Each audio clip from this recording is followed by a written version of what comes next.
Hi, it's Steve. Today we'd like to show you how to change the door spring bearing on your dishwasher. It's a really easy repair. Let me show you how we do it. Now, to change the door spring bearing on your dishwasher, you will need to pull the dishwasher out of the cabinets. So the first thing we'll need to do is to disconnect the power. If your dishwasher plugs in, simply unplug it from the receptacle. If not, locate the electrical panel, turn off the appropriate breaker, or remove the appropriate fuse. You'll also want to disconnect the mounting tabs on the top of the dishwasher from the bottom of your countertop. There may be enough leeway in your inlet fill hose or tubing, as well as the drain hose, to allow you to pull that dishwasher out the few inches that you'll need just to replace this part. So typically you do not need to disconnect your drain or your inlet water supply.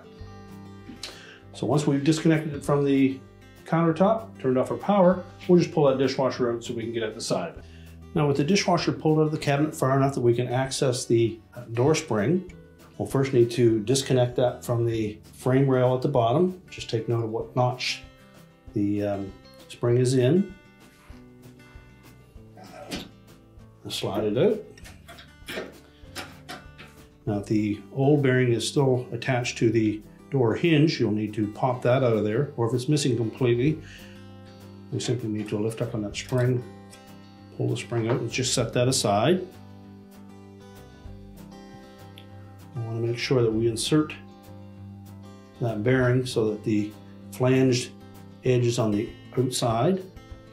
Simply line it up and then press it into place until the little plastic tabs engage. It should sit flush on that hinge bracket.